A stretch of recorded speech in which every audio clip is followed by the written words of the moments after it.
Bonjour à tous. Alors si aujourd'hui je vous dis qu'on va parler de Pagnol, et en même temps en lien avec l'impression 3D et finalement la réalité virtuelle. Ouh là là, vous allez dire, bon en réalité le Pagnol c'est une petite anecdote. On va aller dans une salle qui est la salle Pagnol à la médiathèque de Saint-Raphaël et on va parler d'un procédé qui est quoi, Microfolie finalement en lien avec la Villette à Paris.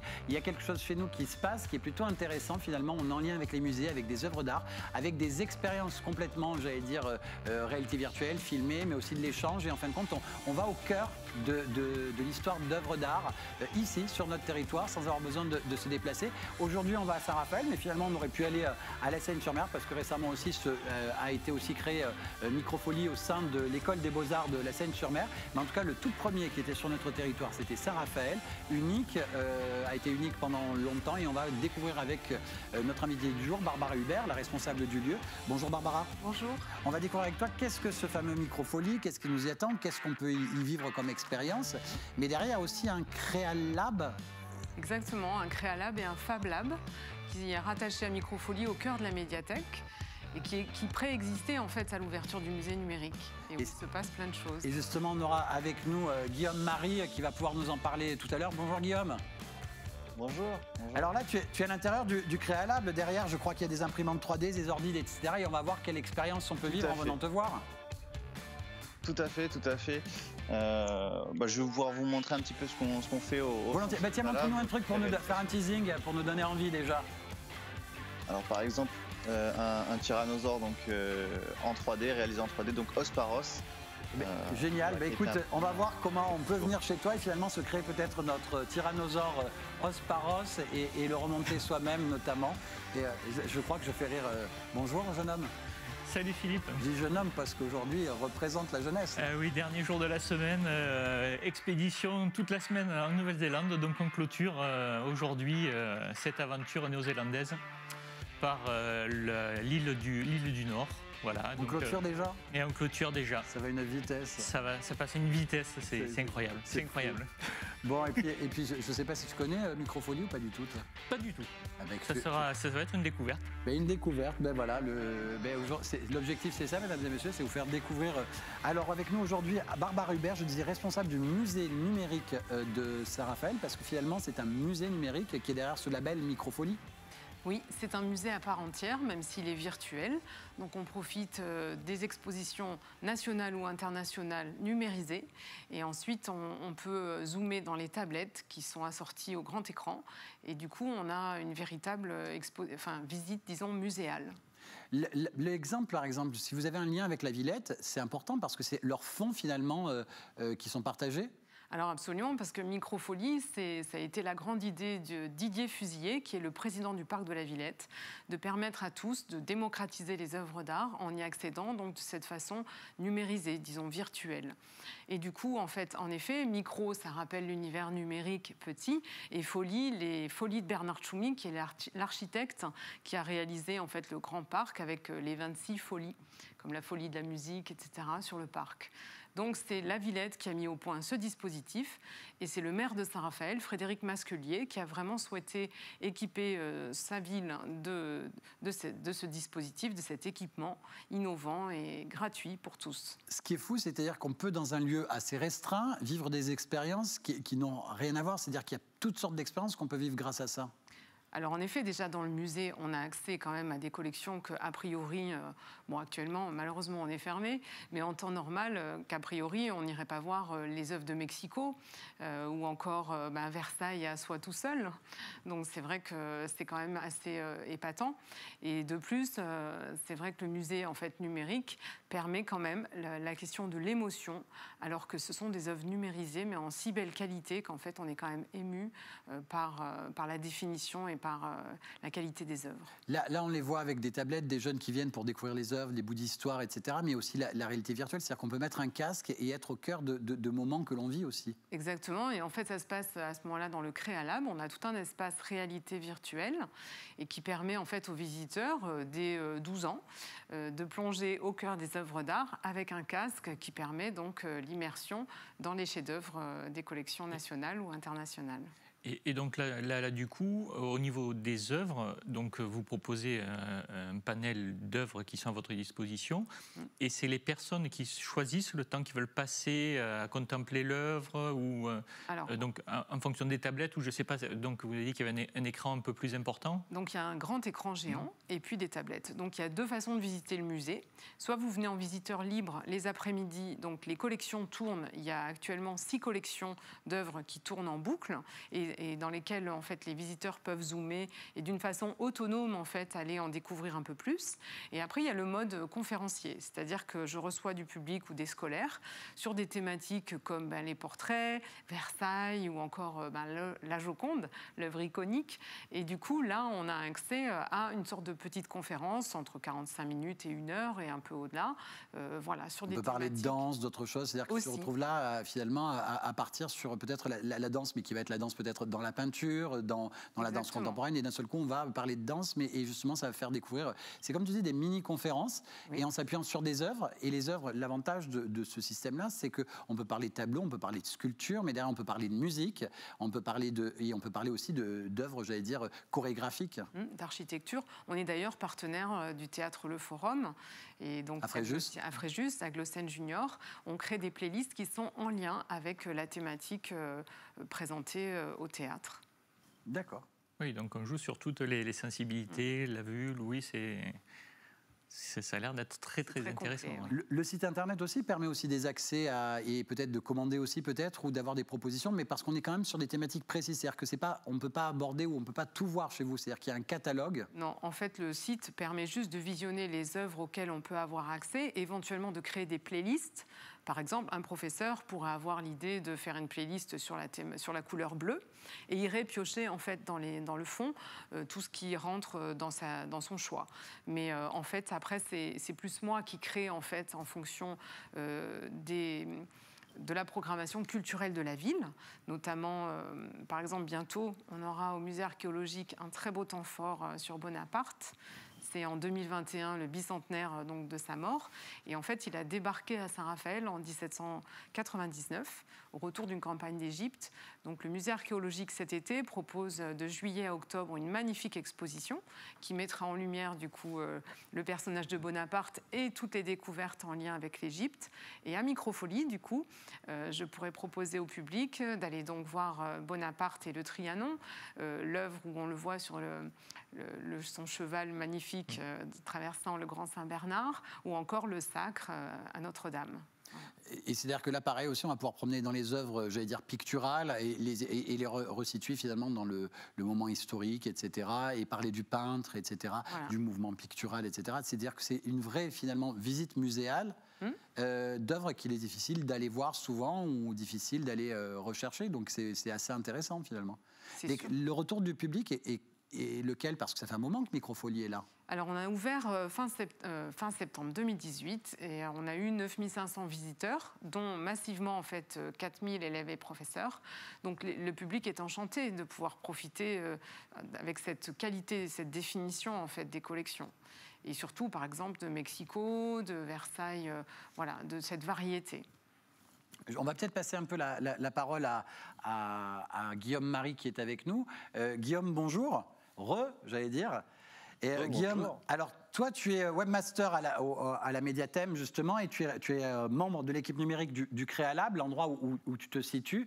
Et finalement, quand on vient vers toi, c'est pour justement, en allant justement à Microfolie, vous êtes accolés, et là, on va vivre des expériences totalement, j'allais dire, connectées au numérique, à l'impression 3D, et pas seulement. Alors tout à fait. En fait, l'espace, en fait, c'est l'art, la culture et en même temps la technique. On peut faire de la 3D, on peut faire de la découpe laser, par exemple. Voilà, on fait aussi de l'électronique avec ce genre de petits montages, par exemple pour les plus jeunes, mais pour les plus aguerris, on peut tout à fait. Quand tu dis on fait de l'électronique, c'est-à-dire qu'après en appuyant sur un bouton, le moulin tourne, hein, surtout. Tout à fait, tout à fait. En fait, là, c'est même plus que ça, puisqu'on voit les principes de conductivité. En fait, on n'a même pas besoin de bouton, il suffit d'approcher, par exemple, le mouton, et normalement, le moulin tourne, s'il veut bien. Mais c'est pas un vrai mouton, il n'est pas dupe, hein, ton moulin. Par exemple, on peut aussi faire des véhicules autonomes. Alors tout à fait, donc là, ça nécessite un peu plus de connaissances en électronique, mais tout ça, on est là pour l'apporter. Dès 12 ans, comme Barbara l'a très bien signalé, en fait, on peut venir avec son idée, son projet, et nous, on va accompagner sur tout un tas de réalisations, que ce soit du simple Oscar, si je puis dire, au robot qui va carapater un petit peu. Ce qui me plaisait bien, c'était le fameux squelette dont tu m'as parlé tout à l'heure, c'est-à-dire que les personnes viennent avec leur projet, c'est ça qui est intéressant, c'est-à-dire que tu viens avec une idée, et là, il y a quelqu'un qui vient avec l'idée de se dire, je voudrais faire un squelette que je vais remonter moi-même, et il va faire pièce par pièce tout ce squelette. Exactement, en fait. Alors, nous, on va soit l'aider à concevoir son fichier 3D, donc on ne donne pas de cours à proprement parler, mais on va donner des indications, des contacts, des logiciels, tout ce genre de choses qui va avec. Ou alors, on va apprendre à rechercher quels fichiers, quelles envies, parce qu'il y a de formidables banques de données sur Internet où on va pouvoir trouver ce genre de fichiers, par exemple ce T-Rex, où là, exactement, on va pouvoir, alors je ne sais pas si on voit très bien, mais on va pouvoir imprimer donc os par os, voilà. Alors ça nécessite un certain temps, un certain nombre de séances, mais on est justement là pour accompagner et pour donner l'usage. Là, on parle d'impression 3D, mais c'est pas que ça le Créalab, hein. Le Créalab, pardon. Tout à fait. Tout à fait. On peut faire bien sûr de la découpe laser. On a donc des artistes, des écrivains, des architectes qui viennent faire, mais tout un chacun. Par exemple, ça c'est un exemple de faire part, par exemple pour un événement. On peut tout à fait réaliser énormément de choses. Et dernièrement, donc là, on est en train de se mettre donc au textile, parce que le textile, ça rentre un petit peu de plus en plus dans les Fab Labs. Donc on va faire du flocage et aussi de la broderie. Donc on est en train un peu comme j'ai là, finalement. Exactement. Parce que je crois que c'est le tout premier, ça. C'est le tout premier t-shirt, voilà. Exactement. Et tout premier t-shirt, et là, c'est en plus avec un dessin bien particulier. Alors en effet, oui, il présente la fresque du centre culturel qui a été réalisée l'année dernière pour les 20 ans du centre, et elle s'appelle Émancipation. Elle a été réalisée par deux frères qui sont Rature et Scarot, qui sont venus donc en résidence pour couvrir donc cette façade énorme et donc mettre en lien en fait le côté émancipateur de la culture. C'est une fameuse Marianne, voilà. Je ne sais pas si on la voit bien, finalement il y a un petit reflet, voilà, une Marianne qui est la marraine qu'on voit sur le centre culturel. Je vais repasser la parole à Guillaume. Guillaume, autre petit détail, c'est-à-dire que ce lieu-là, tu nous as fait cet endroit-là, mais il y a de vrais liens forts avec le Microfolie et le lieu qui est sur place aussi. Et après, j'ai une autre question, je me dis, tiens, finalement, vous étiez là avant, et donc c'est-à-dire que vous avez une histoire un peu différente. Alors, tout à fait.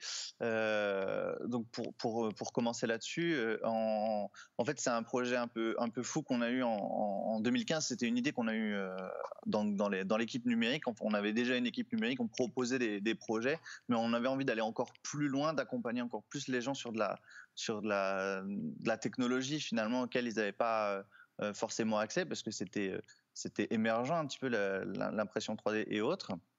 Et le principe du Fab Lab.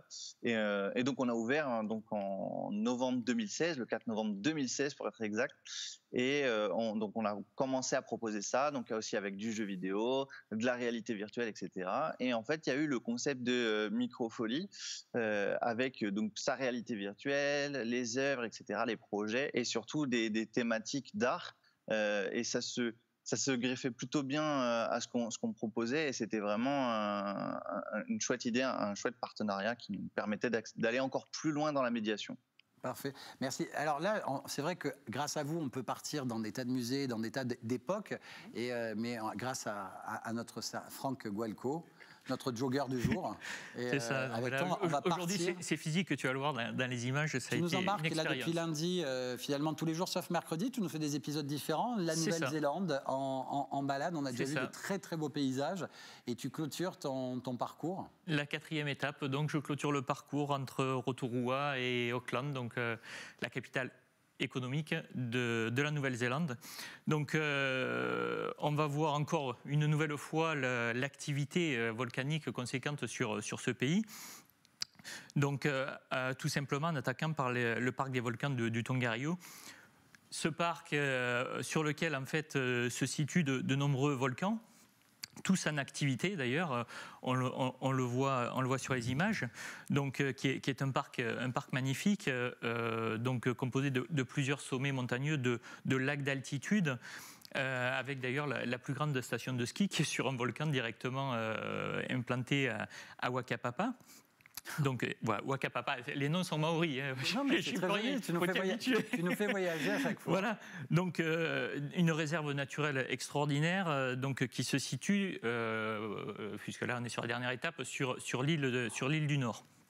Voilà, donc vraiment on a les cônes typiques des volcans, donc ce Tongariro, qui est à proximité du lac de Tongariro. Voilà, donc là, c'est pour ça, voilà, le côté sportif. La Nouvelle-Zélande, comme je l'ai déjà dit, donc pays des sports extrêmes. Donc le rafting, oui, mais le rafting avec les plus hautes chutes commerciales du monde. C'est-à-dire qu'on va faire des cascades de plus de 9 mètres. Donc sensation forte, plus que garantie, dans des décors, comme on peut le voir, vraiment extraordinaires, au milieu de fourgères arborescentes, dans des canyons très étroits. Donc c'est un pays d'eau, voilà, les cascades. En voyant ça, tu me donnes l'envie d'aller déjà du côté du Verdon, là déjà. Voilà, non, mais dans le Verdon, tu l'auras pas. Non, mais voilà, c'est comme ça que je vivrai quand même des expériences. Voilà, c'est des expériences qui sont uniques au monde, puisque c'est que dans ce pays qu'on peut avoir ça. Donc c'est une étape, voilà, si on se sent la force de le faire, il faut le faire. C'est de grosses sensations, on peut le faire que là. Donc une nouvelle fois... Bah oui, tu m'as pas vu. Non, je regardais le paysage, tu vois, j'ai pas regardé voilà. les passagers. Donc à côté de ça, on peut après de suite changer de paysage, de décor. C'est l'avantage de ce pays. En quelques kilomètres, on change de décor. On est dans un parc volcanique, donc avec des geysers, où là, on peut faire des randonnées. Là, il faut bien rester sur les sentiers, puisque si on déborde des sentiers, c'est très dangereux. Mais on est sur des parcs où l'activité volcanique, on le voit encore une fois, est très importante. Et à côté de ça, si on veut être un peu plus tranquille après une journée de rafting, on a beaucoup de balnéothérapie avec tout ce qu'on peut trouver autour des sources chaudes. Voilà donc la ville de Rotorua. Donc on continue à avancer dans le pays et là, on va de suite retrouver les décors qui ont servi pour le Seigneur des Anneaux, pour les Hobbits. Donc en fait, les décors sont restés en place.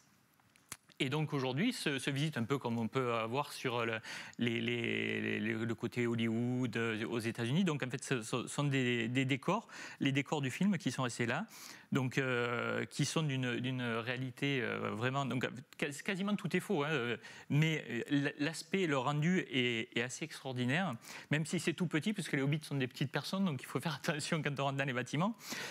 Et là, on remonte sur la côte pacifique. On est dans le parc national du Coromandel. Donc le Coromandel, qui est un parc côtier, une péninsule réellement, un parc côtier, donc avec des endroits complètement magiques. On peut le voir là. Donc ça, ce sont les sources chaudes. Donc vous creusez dans le sable et l'eau qui passe dessous, elle est à 40 degrés. Vous faites votre petite piscine. Et vous partez 11 degrés dans le Pacifique, vous revenez, l'eau à 40 degrés, c'est extraordinaire, des moments magiques. Donc on voit ces plages magnifiques du Coromandel, vous passez à travers les collines calcaires de craie, donc avec des caves, c'est extraordinaire, des sentiers de randonnée qui sont vraiment formidables. La balade se fait aussi en kayak, ça permet d'accéder à des endroits magiques. Et là, pourquoi le lever de soleil? C'est un lever de soleil.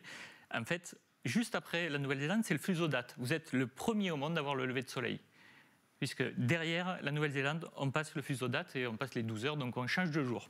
Donc avoir le premier, le levier de soleil, c'est un moment magique, puisqu'en plus, sur le Pacifique, c'est extraordinaire. Donc là, on repart dans la baie d'Auckland. Donc Auckland, qui est donc la capitale économique du pays.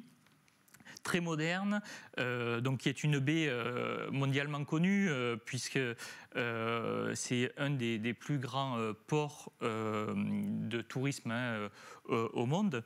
Donc Auckland, qui est souvent, voilà, on le voit à l'image, souvent représenté dans les journaux télévisés ou à la météo, etc., avec sa tour donc, qui fait 328 mètres. Et quand vous montez donc du coup dans cette tour, l'avantage c'est qu'on a un paysage qui est très ouvert puisqu'on est dans une baie, donc on a une vue assez extraordinaire, avec en plus aussi, comme je disais, sport extrême. Donc vous pouvez balader sur le bord de la tour à 328 mètres. Et pour les plus courageux, de 328 mètres, vous vous jetez dans le vide, non pas avec une élastique, mais ils vous laissent descendre en chute libre. Et au dernier moment, avant d'arriver au sol, ils vous freinent. Donc au niveau sensation, ils sont prêts à inventer n'importe quoi pour se donner des sensations fortes là-bas. Donc Auckland, qui est en gros le milieu de l'île du Nord, permet aussi de monter vers le Northland, donc, qui est vraiment la partie la plus au nord. Il n'y a pas une seule carte postale que tu nous montres à chaque fois d'endroit où tu vas où on n'a pas envie de rentrer dedans. C'est ça, la Nouvelle-Zélande, c'est ce côté magique. Sur très peu de kilomètres, on change de paysage, de climat. C'est vraiment extraordinaire, comme on a pu déjà le voir au départ. Voilà, les paysages qui changent énormément. Et cette partie nord, en fait, contrairement à chez nous, puisqu'on est dans l'hémisphère sud, c'est la partie la plus tempérée, la partie où on va pouvoir profiter, aller à la plage, etc. Puisque dans le sud, on a les pingouins et on est sous l'influence plutôt de l'Antarctique. Voilà. Et donc, retour parce qu'il faut toujours rentrer. Et voilà, retour chez nous. On refait 19 000 km, 28 heures d'avion, en général. Donc c'est pour ça que il faut s'y préparer, mais même physiquement, parce qu'il y a 4 jours de voyage aller-retour déjà. Je me souviens du départ que tu nous as montré, la vidéo de départ, c'était tiens, t'étais tout beau. Comment tu voulais que je te reconnaisse? Tu vois que j'y étais dans le rafting. Impossible. Je me souviens du départ, tu l'avais fait, la carte que tu avais montrée au départ, c'était départ de Flassan vers. C'est ça. Par contre, le retour, c'est à Nice. C'est à Nice. On n'a pas trouvé d'aéroport à Flassan, c'est fini. Bon, écoute, un grand merci de cette semaine qu'on a passée avec toi sur j'espère que je vous ai donné envie d'aller visiter ce pays qui est vraiment un coup de cœur. Voilà. Mais dès qu'on pourra, bien sûr, malheureusement, pour l'instant, c'est un peu compliqué. Bon, en attendant, j'ai vu plein de paysages qui me ravellent, où je vais aller choper un peu chez nous, peut-être dans le Verdon, dans 2-3 trucs, parce qu'on a aussi des choses chez nous. C'est ça, mais des activités à vivre. Si on peut organiser le rafting, tu es convié à notre descente du Verdon en rafting. Écoute, impatient d'eux. Tu me dis? Oui, mais après, tu fais toujours faux bon. Hein. Moi, que c'est un peu trop. La fois où, c'est parce qu'il y avait du vent ou je sais pas quoi, que c'était annulé. Ah oui, mais il faut c'est pas venir. Moi qui fais faux bon, c'est la météo. Et merci beaucoup. Et on va terminer. On va revenir à. Après, si on veut retrouver tout ça, il y a Aventure et Découverte VAR, le site internet de l'association. Et puis voilà. Et puis on revient rapidement sur Microfolie. On va du côté de Saint-Raphaël avec Barbara Hubert, qui est la responsable du musée numérique de Saint-Raphaël. Joli projet, on en a parlé. C'est-à-dire que là, pour l'instant, les portes sont closes. Et on attend, on patiente. En attendant, si on va avoir pas mal d'informations, il y a mediathème.fr pour tout ce qui est, toutes les thématiques autour même du Microlab, Créalab, etc. Et derrière, c'est saint-raphaël.microfolies.com où on va pouvoir justement se renseigner, voir. Et puis notamment, tu le disais, les professeurs qui peuvent travailler en lien avec leurs élèves et déjà peut-être travailler des thématiques à venir. Au moins visionner toute la collection des 1600 œuvres qui sont présentes. Est-ce que vous avez aussi un partenariat avec les collections des résidences royales européennes aussi, qui est un chouette partenariat, ça, par exemple? Magnifique musée, magnifique château européen. Oui. Et voilà, ça vous permet d'avoir accès même à Versailles totalement. Donc tu y vas bientôt alors, toi, ou pas, quand ça ouvre? Dès que ça ouvre, ça fait vraiment envie. Et puis vraiment le côté numérique accessible aussi. Et technologie, puisque du coup, on met en avant aussi les technologies. Et je crois qu'il y a de la gratuité aussi dans certaines ouvertures. Oui, c'est gratuit, tout est gratuit. Mais pourquoi tu me dis ça? Non, mais c'est génial. Même si ça avait été payé. Non, mais c'est pas ça que je veux dire. C'est génial de savoir qu'on peut promener et avoir des lieux qui ouvrent leurs portes gratuitement pour des expériences comme celle-ci. Tout à fait, c'est vrai, parce qu'en plus, dans le Var, on a cette chance-là. C'est vrai que de nombreux musées ou expositions sont gratuites. Et il faut vraiment profiter et ne pas se priver, dès qu'on pourra le faire, d'aller visiter ces lieux très, très intéressants. Parce que c'est vrai que quand on calcule un budget, c'est-à-dire trajet, peut-être autoroute, peut-être le sandwich, je ne sais rien, tout additionné, c'est vrai que quand d'un seul coup on a la chance ça pousse, ça mène à. Et après, il y a une vraie fréquentation qui est une fréquentation du secteur, parce que je vais dire, dans tout votre bassin, je veux dire, c'est déjà connu et fréquenté par les gens qui sont autour de vous, mais maintenant c'est à le faire connaître. Je rappelle que là, on parlait de la Marianne tout à l'heure, il y en a une là depuis peu sur le port de la Seine aussi, une Marianne aussi qui a été graffée sur le port de la Seine. Et pareil, la Seine aussi s'est mise là récemment à Microfolie. J'ai pas encore eu l'occasion d'aller voir le départ de leur Microfolie. Et voilà, donc c'est-à-dire que c'est des initiatives qui permettent l'accès à la culture à portée de chez soi aussi. Et pour la Seine, c'est au niveau du musée de l'école des Beaux-Arts de la Seine à découvrir aussi. Et impatient l'année prochaine, Bonaparte, c'est ça? Voilà, 2021, cet été, hein, de juillet à octobre. De juillet à octobre, tout Bonaparte qui va être mis en avant avec le sacre, etc. et avec plein d'autres choses. Et le débarquement à Saint-Raphaël. Le débarquement, voilà. Un grand spectacle pour lancer l'événement avec une reconstitution de son débarquement. Mesdames et messieurs, ben voilà, aventure et découverte VAR, voilà, c'est un peu la thématique voilà, de ce qu'on peut découvrir sur le département. Un énorme merci à toute notre équipe en régie. Je vous embrasse à tous, merci à toi. À très bientôt, Barbara. Merci. Merci aussi à Guillaume. Et puis, je passe le bonjour à la personne à qui tu as montré le t-shirt il n'y a pas très longtemps. Gros bisous à tous, à très bientôt. Au revoir. Au revoir, bon week-end. Ah oui, c'est vrai, c'est le week-end déjà. Oula. À bientôt.